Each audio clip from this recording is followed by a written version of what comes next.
Wednesday morning. What? As opposed to Wednesday afternoon for this.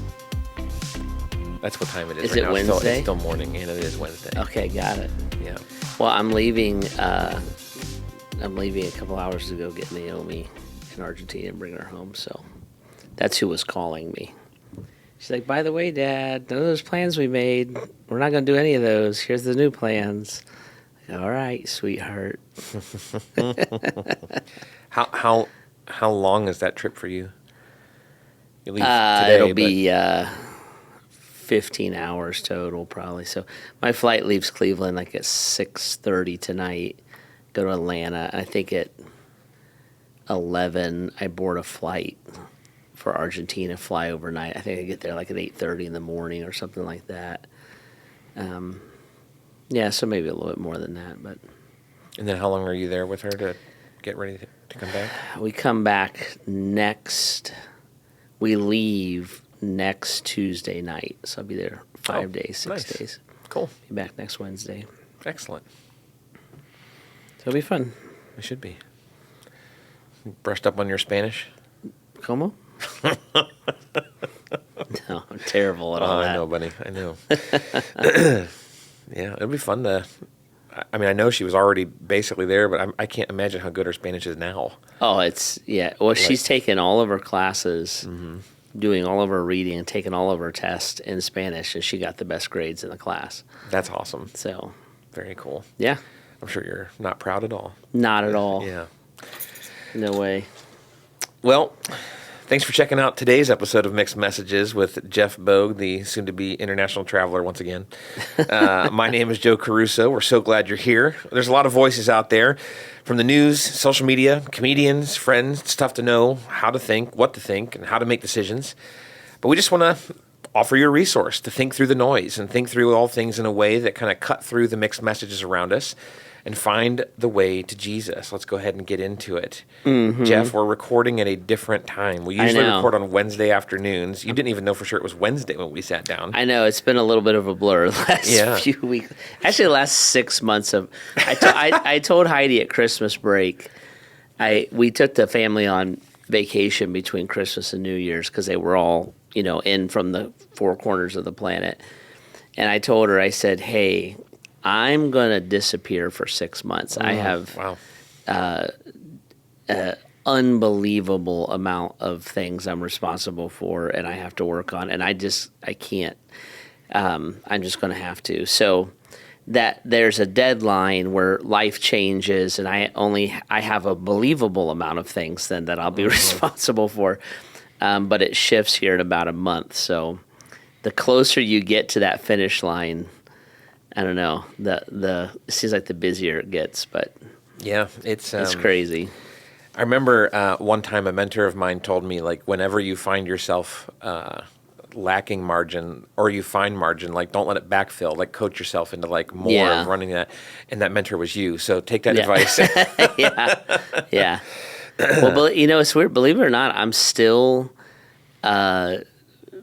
picking up the last few train cars of COVID. Mm-hmm. Yeah. And so 5 years later, it's just crazy. But I think at the end of July, I think everything will be back on track and be good to go, and I can adjust some things. But it's just been a long haul. Joyful. I'm not burned out or angry or bitter or anything like that, but I'm like, I'm getting old, Joe. I can't. We know. I can't keep going like I'm 25 anymore. So something's going to break. But oh man. Yeah, but it's coming up. It'll be fun. Cool. And then we can, Joe. You and I can hang out every day. We can do things together. We can talk at night. We can go see movies. What a great segue into today's question. Take a travel trip together. It'll be great. Today's question is it sinful not to like someone? In fact, that really I go to church question. with is the rest of the question. Oh my gosh. That actually is today's question, and it's not a funny one in the real context. Just funny that you're dreaming of all these things we can do together. And I'm wondering if I need to disappear for 6 months. Yeah, it's like, Today's question is heartfelt, and it is real, and it's one that I think a lot of people probably don't even have the courage to ask sometimes. But it is truly, is it sinful to not like someone? Like, even if they're a believer in Christ, does it matter if they're the same part of, or a part of the same church or ministry? Like, we run into people, Jeff. We have people that show up in the same hallways of our churches, maybe even the same hallways of our homes. And there's just something about that person that's hard to like. yeah. And depending upon the language, the rhetoric that we would get ourselves into, that it can at minimum be tempting to think it's sinful, I think, to dislike people. So Yeah. how do we parse that out? I think parsing it out is actually the key to it, because I think we throw all this into a bucket. So I would say this: liking someone has to do with an affinity. We think the same, or we have similar interests, or we get each other's sense of humor, or whatever it is that causes you to look forward to being around somebody. Loving someone has to do with a choice. And Jesus does not command us to like everybody. He commands us to love everybody. And the parsing of those two words are really, really important things. Jesus says, for instance, that we're to love our enemies. It's probably very difficult to like our enemy. Sure, especially at first. Yeah, well, there are people that you don't gel well with. There's people that you don't understand. There's people that rub you the wrong way. Now, what our culture today would say is cut those people out of your life. If they're not bringing energy and joy and vitality into your life, then they're not worthy of being in your life. I think that's where you cross a line into sin. Sure. Because I think love is a choice, and I'm choosing to love everyone and anyone that God brings across my path. But that doesn't mean I want to take vacation with them. Sure. And if you think about even your friendships, my Heidi and I go on vacation with another couple that we're friends with, and we're actually going to do this with yet another couple here in a few months. We're just close, we're friends, and we like each other and love each other. But the first time we went with this one couple, he looked at me. He goes, "Well, we're going to find out." I was like, "We're going to find out what?" He goes, "We're going to find out if we're vacation friends or not." Because even friendships have levels of connection, and the connection is different. Like, I might really, really enjoy spending an evening with you and Mandy. In fact, I would obviously enjoy doing that. But if we went on a vacation together, and your idea of fun was waiting in lines and doing Disney World, and my idea of fun was sitting in the woods and looking at animals, we shouldn't go on vacation with each other. Very different, yeah. And that's all in the like. Unless the line was to wait in line to do the safari at Animal Kingdom, where you get to sit and look at animals. Yeah, I'd have to sit in the tree itself though and watch it. But you know what I'm saying? Like No, I do, yeah. Those are all like in the like category. So there's people that I like in different ways. Yeah. We would use that term like to degrees. I like seeing you in the lobby at church. I don't know if we would do well in a life group together. Sure. All that kinds of. I'm not sure any of that stuff is bad. I think we idealize it in the church, and then we categorize it wrong.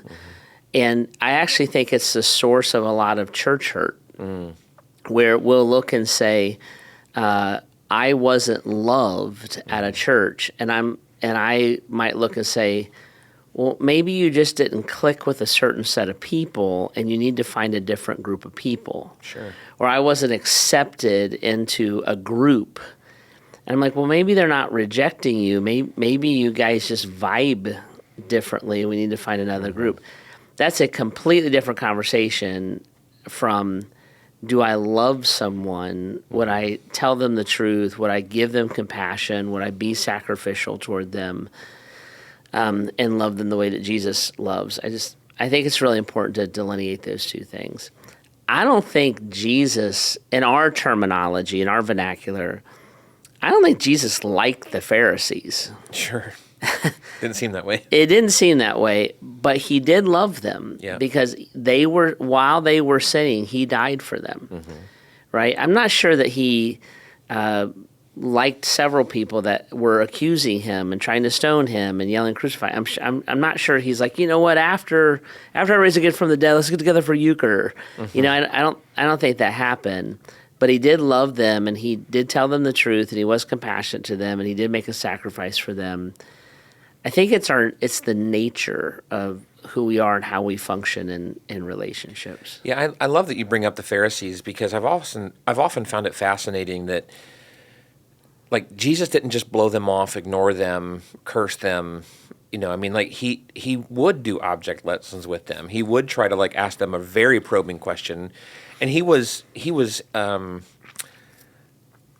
just soft around them either. I don't mean to, like, paint the wrong picture, but he could have done a lot of different things if he didn't love them. Yeah. You know, but instead he's like, no, I will answer this question just in a way that you don't necessarily love it, because I need to show you something different. Yeah. Or I need you to understand why you're not going to stone this woman right now, or whatever. And so that was out of love. But yeah, you don't get the impression that he's like, oh, I hope I get to hang out with them later. There's something about the way we are programmed today culturally that if I don't like and celebrate and am enthusiastic about every nuance of who you are, I hate you. And we have a terrible time allowing relationships to flow naturally. I remember about 6 months ago, our Heidi and I, our kids were all getting together, and I love this actually. Our kids are actually friends, so they love to be with each other. They love to hang out, so they'll like get together on a Friday night type of a thing and just hang out. And there's usually other people in the mix, you know, but so that goes out in the group chat. We're going to have a Mario Party night at, you know, one of their houses. And of course, Heidi and I are on the group chat. And they said, we're going to have Mario Party. We're going to have games, and maybe we're going to watch a movie. And so we didn't have anything going on. So we popped over too. And the kids are playing Mario Party, and the games and the movie part never, you know, materialize. And so I said, well, guys, I'm going to go home. And they're like, you don't want to be with us? I'm like, no, I want to be with you. I don't want to sit here and watch you play video games. So you don't want to hang out with us? I'm like, but we're not hanging out. Like, you're playing video games, and I'm sitting here. and they're like, you don't want to have fun with us? I'm like, but this is not personal. It's not like, I don't want to disrupt what you're doing. You're having a blast, but I'm not even participating in it. And so I don't want to sit here and watch you. I'd rather have a quiet night at home, or go home and build a fire and sit with my dog kind of a thing, which is a fun Friday night for me. and that kind of stuff happens all the time. Sure. Like, we're not best friends? No. So you don't love me? Like, what are you talking about? Like, that's just the nature of our relationship. I have pastor buddies. You would appreciate this, Joe. I have pastor buddies, and they're like, "Do you have a healthy staff environment?" I'm like, "Yeah, I think we have a really healthy staff environment." And they're like, "Do you do a lot of things socially with your staff?" And I'm like, "No." And my friend was like, "Why not?" And I said, "I spend more time with my staff than my family. Like we're together all day, and we enjoy our work, and we laugh and enjoy working together. But I'm like, I don't need to like then go do dinner all night. Like I got other relationships. So we don't. There's something that has. I'm not sure. I'd have to think about it and try to find words for it. But there's something that's happened, and it happens because they did ask, that our listener did ask, like, what if you're as part of the same church? There's something that got infused into the church world that if you don't like what I like and do what I do and want to be with me 24 hours a day, and we're not best friends that know each other's deepest secrets, then we don't have a real relationship. And I'm like, what? That's unrealistic. Like husbands and wives don't work that way. Fathers and children don't work that. My biological brother, I don't call him every day. Right. and but somehow that expectation gets in there, and then when that expectation is not realized, it turns into an accusation of those relationships were fake. You only liked me because we went to church together, and I've looked at people and I'm like, right, like that was the center point of our relationship. Is where we met. That's like saying we're friends at work, and now you change jobs, and I'm supposed to get coffee with you every day. Now, like it. And we have elevated that, and then we say you don't love me. I'm like, I don't think that's what the scripture's driving at all. There's a side of me, Jeff, that one day would like to get my doctorate, and but my wife and daughter made me promise that she's now 10. That my daughter is supposed to be the next graduation in our household. So I have to wait at least a little while. But one of the projects that I think I would love to explore is this idea that like friendships are more based on geographical proximity than we would ever want to admit. Yeah. That like there's a reason why you were great friends with that kid in 5th grade. It's because you were together all day and you sat near each other. Like there's a reason why you and your roommate in college tended to click. It's because you shared every moment around each other. Like, and then it's the same thing with coworkers. You find the ones that you're close with. It's the same thing with neighbors. It can be the same. Like you find the people, but there's a geographic nature to those friendships. But we have to allow that to be what it is when the geography changes. And so, like, I love your church example. Like, I'm incredibly friendly with tons of people that go to our church, but 90% of the interaction with some of those people is we saw each other in the lobby for 30 to 100 seconds. And it's not fake. No, not at all. And the affection's not fake. 100%. I really think you should get your doctorate in that and then write the book to help us all. Friendliness and quote unquote liking someone is very much built on the ability for me to maintain and feed off of that relationship. When that ability is minimized, geography is an example. So stage of life. Yep. I don't run around with my college buddies the way that I did before I had kids. Right. I haven't played golf in 20 years because the idea of looking at Heidi and saying, you keep the 6 kids, I'll be back in 6 hours. It just went away.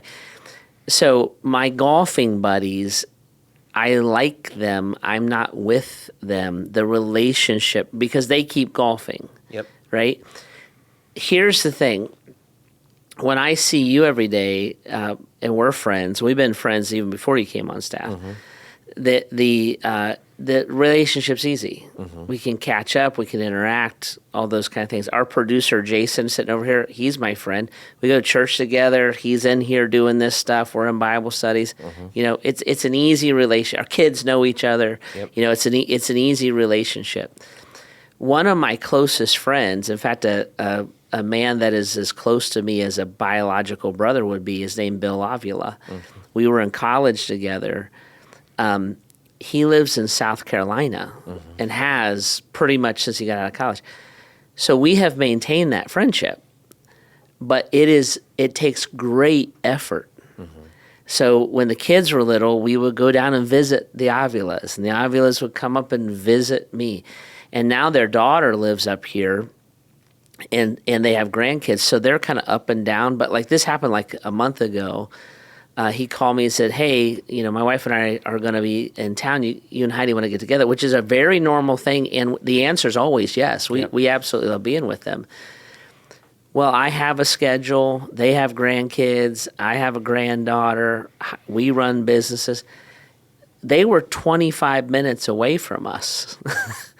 And we finally figured out that while they were watching their grandkids, because his daughter and her husband were off on a getaway weekend, we bought sushi, went to the house, ate in his daughter's dining room for an hour and 15 minutes is what we could carve out. Yep. Right? Now, the next evening, I called Bill, because the next day was my day off. I was like, hey, you want to go see a movie?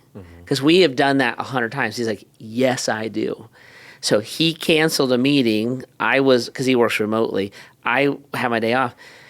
But the effort to just be, that has nothing to do with the depth of love and loyalty.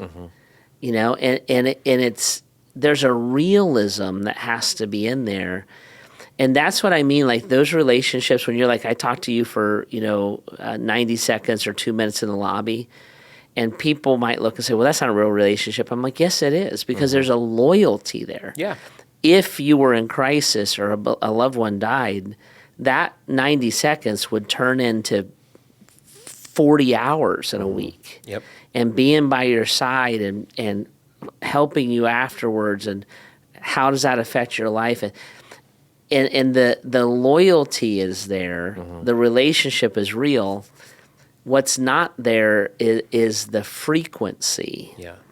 And sometimes we will look and say, you don't love me. I've had people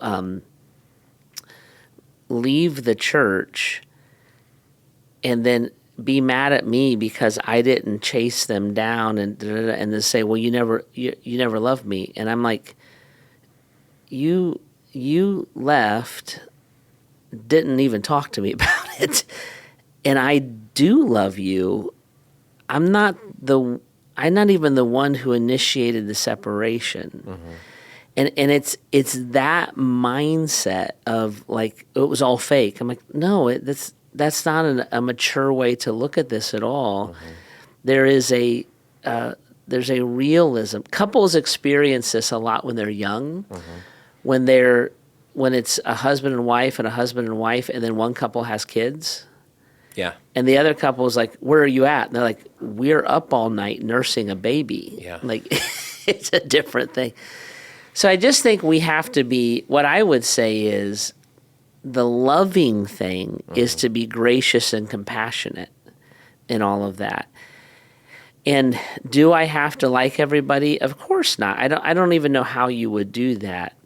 Am I commanded to love everybody? I'm like, absolutely. Even our worst enemy, we would give truth, compassion, and sacrifice to them.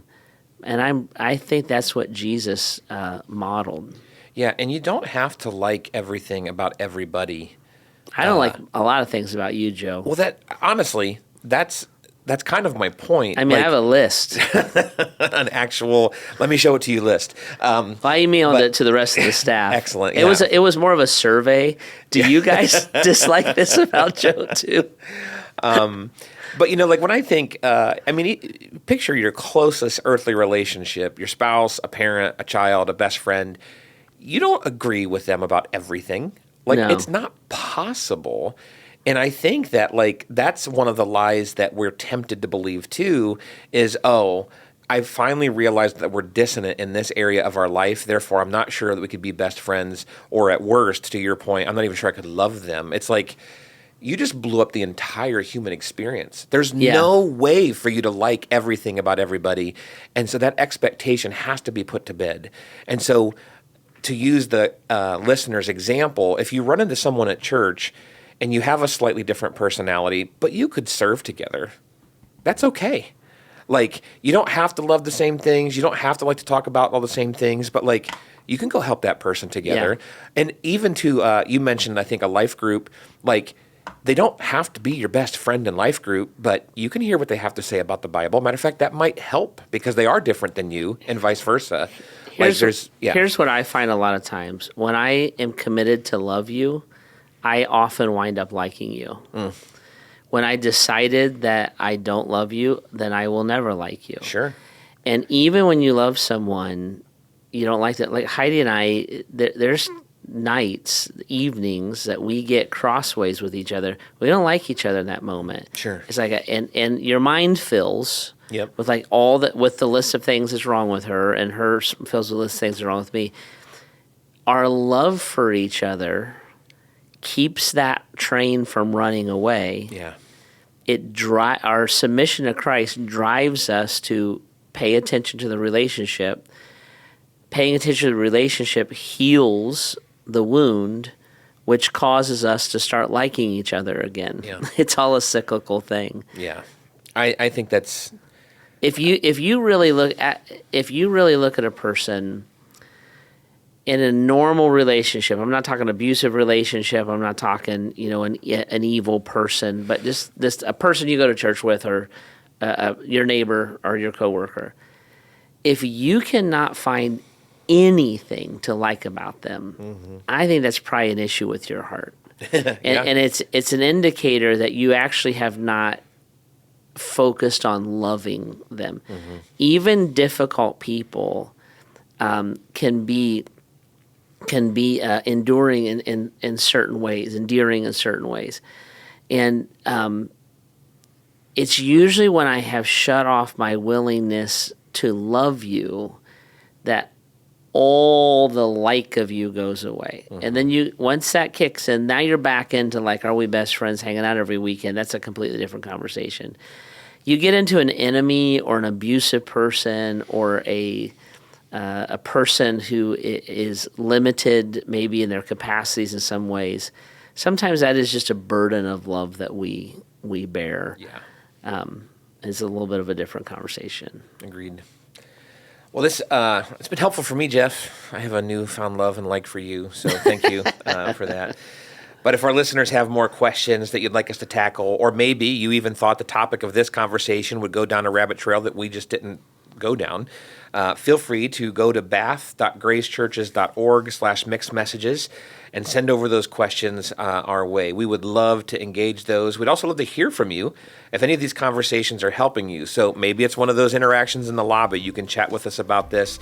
Maybe you want to send a message. And of course, you can encourage others if they're struggling with similar questions as well.